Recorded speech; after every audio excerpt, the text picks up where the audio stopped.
Aleluia! Estamos dando continuidade à nossa série de mensagens É Impossível, mas Deus pode. E hoje nós vamos falar sobre finanças. É impossível, mas Deus pode mudar o quadro e a minha finança. Mas é necessário que não seja apenas Deus que faça o seu trabalho nessa mudança das nossas finanças. Nós precisamos ter a nossa parte e precisamos ser também um dos principais protagonistas dessa mudança na nossa finança. E eu queria começar com você lendo um texto que está lá no livro de Salmos, no capítulo 68, no versículo 6.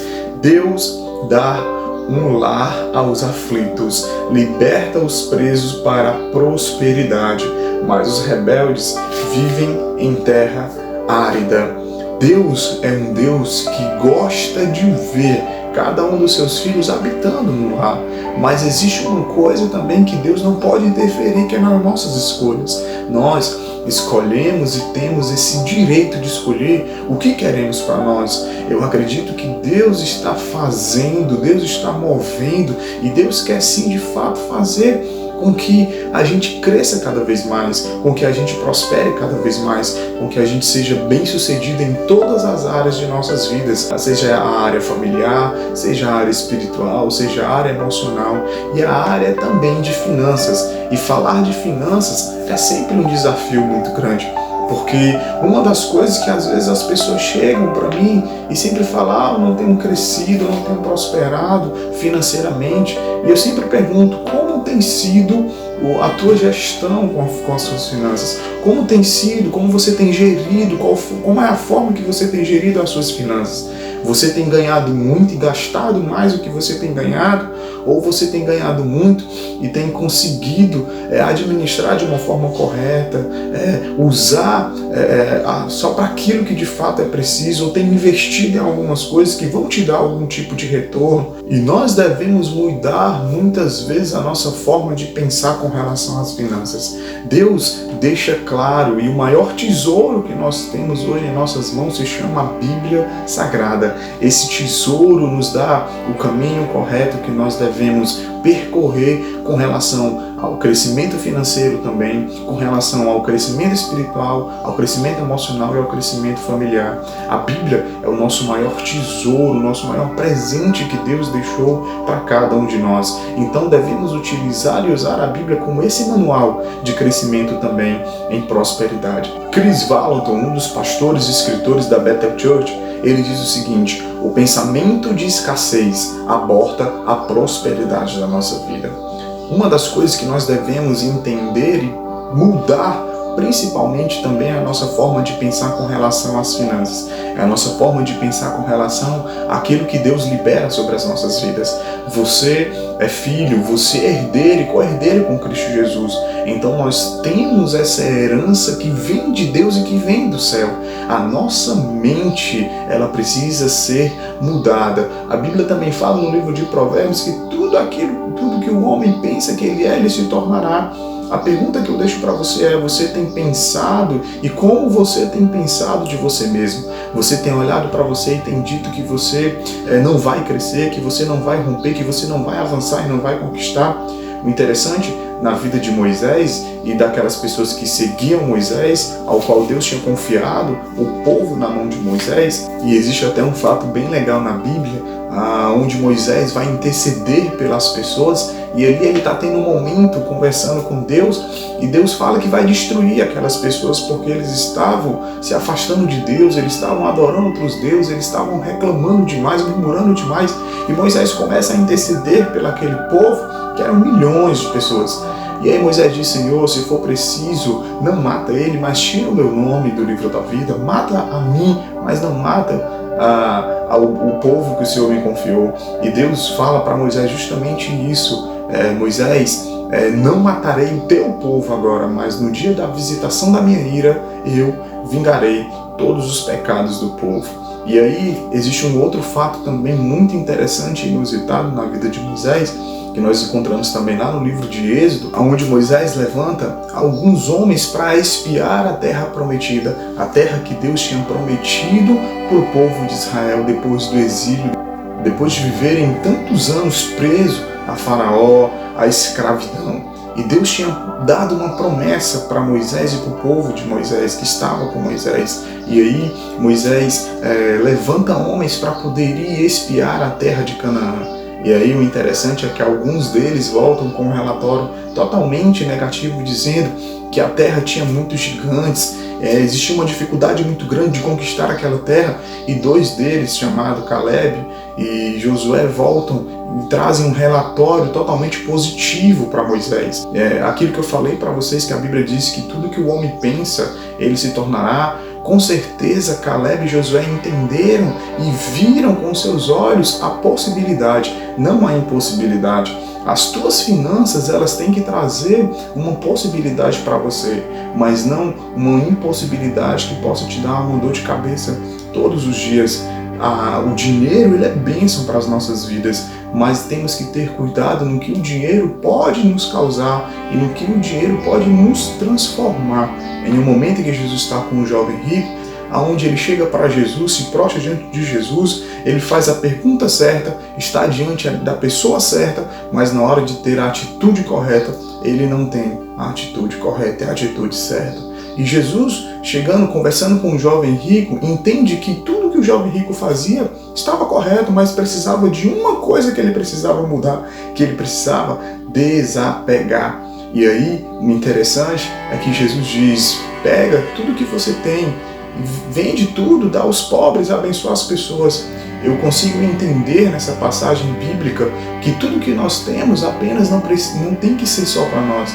Nós também temos que abençoar outros que estão à nossa volta. A prosperidade, ela é crescimento, e a prosperidade, ela tem que trazer não apenas bênção para mim, mas ela também tem que trazer bênção para aqueles que estão à minha volta. Eu sempre tenho tentado fazer 3 coisas: investir na minha família, investir em missões e investir na obra do Senhor. E isso faz com que algumas áreas prosperem e cresçam financeiramente na minha vida. E eu quero deixar um texto bem fantástico para vocês, uma passagem bíblica que está lá no livro de Deuteronômio, no capítulo 28, a partir do versículo 1. E nós vamos estar lendo esse texto, e de acordo com que a gente vai lendo esse texto, a gente vai vendo alguns pontos importantes que o Senhor vai falar para a gente. E é importante entendermos que para que a nossa realidade financeira ela possa ser alterada e mudada, nós temos uma condição, que é acreditar 100% no que a Bíblia diz para nós. Vamos lá para o livro de Deuteronômio, no capítulo 28, a partir do versículo 1. A Bíblia fala o seguinte: se atentamente ouvires a voz do Senhor teu Deus, tendo cuidado de guardar todos os seus mandamentos que hoje te ordeno, o Senhor teu Deus te exaltará sobre todas as nações da terra. Se ouvires a voz do Senhor teu Deus, virão sobre ti e te alcançarão todas as bênçãos. Entenda que um dos primeiros princípios que nós temos que observar e trazer para a nossa realidade, para a nossa vida, é ouvir a voz de Deus, atentar em ouvir a voz de Deus e obedecer à voz do Senhor. Muitos estão obedecendo outras coisas, muitos estão atentando apenas no seu crescimento profissional, no seu crescimento, no crescimento do seu eu apenas, e não têm atentado a ouvir a voz do Senhor. Vamos continuar no versículo 3. Bendito será tu na cidade, e bendito serás no campo. Quando você entende, atenta à voz do Senhor e obedece ao Senhor, Deus começa a liberar algumas coisas sobre a sua vida. Ele diz: bendito. A palavra bendito, ela vem de você estar autorizado a ser abençoado em todas as áreas da sua vida. Deus está dizendo: não há nada agora que possa impedir de você ser abençoado, de você crescer, de você prosperar e de você viver uma vida de abundância comigo. Então, ele fala justamente no versículo 3, a tua cidade será bendita, o teu campo será bendito, os teus negócios, eles serão benditos. Você prosperará financeiramente nos teus negócios e você será bendito nos seus negócios. No versículo 4 diz: bendito o fruto do teu ventre, os teus filhos serão benditos financeiramente. Bendito o fruto do teu ventre, o fruto da tua terra e o fruto dos teus animais, e as crias das tuas vacas e das tuas ovelhas. Versículo 5. Bendito o teu cesto e a tua amassadeira. O teu negócio será guardado pela mão do Senhor e pelos olhos do Senhor. Nós entendemos que Deus é o Deus do ouro e da prata. E quem está falando isso para você, dizendo que você é bendito, é o Deus que tem todas essas coisas e todo esse controle em suas mãos. Eu quero que você entenda uma coisa: quando Deus começar a te prosperar, Deus já na verdade já está te prosperando. E quando Deus abençoar cada vez mais os teus negócios, quando Deus abençoar cada vez mais os teus filhos, você precisa traçar um planejamento e ter um planejamento certo para que todo o dinheiro que você tem ganhado, para que toda a prosperidade que tenha vindo sobre você não saia e não se perca facilmente das suas mãos e da sua vida, que você consiga gerar cada vez mais riquezas, gerar cada vez mais prosperidade, e você tenha um retorno maior em tudo aquilo que você está fazendo. Vamos continuar. No versículo 6 a Bíblia continua: bendito será ao entrares e bendito serás ao saíres. O Senhor fará que sejam derrotados na tua presença os inimigos que se levantaram contra ti. Por um caminho sairão contra ti, mas por 7 caminhos fugirão da tua presença. Versículo 8.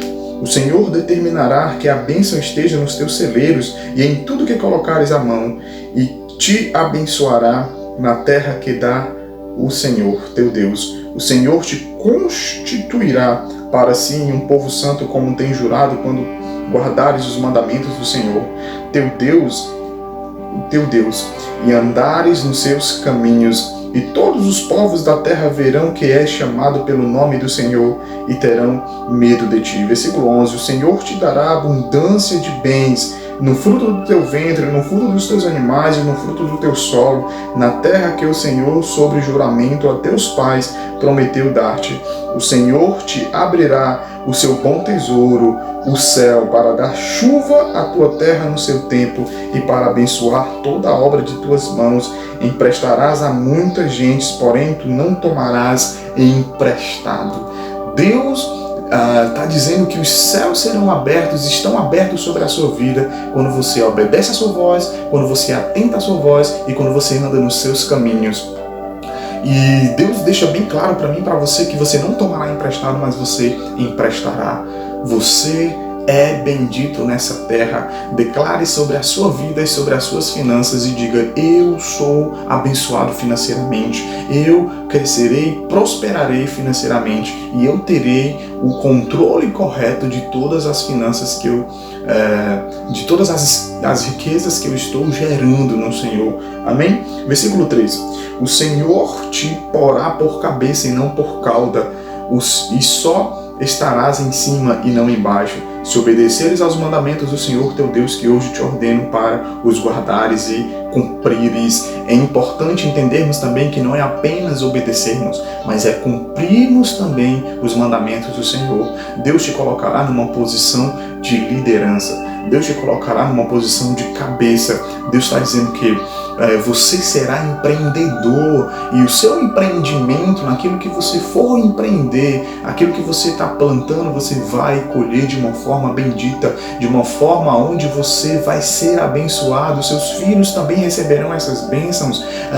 O teu negócio também será de fato conhecido entre as pessoas que estão à sua volta, e será conhecido não apenas como um negócio qualquer, mas como um negócio que Deus está levantando, como um negócio onde vai ser expandido exponencialmente. Ele vai ser visto como um negócio de excelência. No versículo 14, para finalizar, diz o seguinte: não te desvias de todas as palavras que hoje te ordeno, nem para a direita nem para a esquerda, seguindo outros deuses para que os sirva. Deus tem um tempo de prosperidade, Deus tem um tempo de liberar em nossas vidas também um crescimento na área das nossas finanças. Existem orações que muitas pessoas fazem que eu não concordo muito. Se elas não estão sendo fiéis nos seus dízimos, se elas não estão sendo fiéis nas suas ofertas, se elas não estão sendo fiéis em praticar, em obedecer e cumprir os mandamentos do Senhor. Tem pessoas que oram e dizem: Senhor, que eu possa crescer financeiramente, repreende o devorador, repreende o destruidor, repreende o cortador da minha vida. Mas se você não tem uma ordem financeira, se você não tem uma organização financeira e não consegue ter controle e ter uma gestão correta das tuas finanças, como é que o devorador, como que o destruidor vai sair da sua vida? Se você não é fiel nos seus dízimos, se você não oferta, se você não tem abençoado outras pessoas, como é que as bênçãos do Senhor vai vir sobre você? Se você não tem plantado, como é que você vai colher? E entenda uma coisa bem interessante, nós devemos plantar e dar com alegria. A gente não pode dar resmungando, a gente não pode dar reclamando de nada. Queridos, acredito que nesse tempo Deus está abrindo as comportas do céu e liberando umas chuvas serôdias sobre nossas vidas. Nós prosperaremos, nós cresceremos e nós seremos reconhecidos, não porque nós queremos, mas porque no momento certo o Senhor nos levantará e mostrará para essa nação e para esse povo que o povo que o serve é o povo mais próspero dessa terra. Deus abençoe vocês, que essa mensagem possa ficar no coração de vocês e que vocês possam compartilhar com outras pessoas também, em nome de Jesus. Um cheiro no coração de todo mundo e grandes esperanças, grandes expectativas do que Deus está fazendo nesse tempo em nossas vidas. Nós cresceremos financeiramente. É impossível para nós muitas coisas acontecerem financeiramente, mas para Deus não é, se nós tivermos o planejamento correto e se nós obedecermos à voz do Senhor e se nós atentarmos a cumprir os seus mandamentos também. Amém? Deus abençoe, um cheiro no coração. Até mais. Tchau.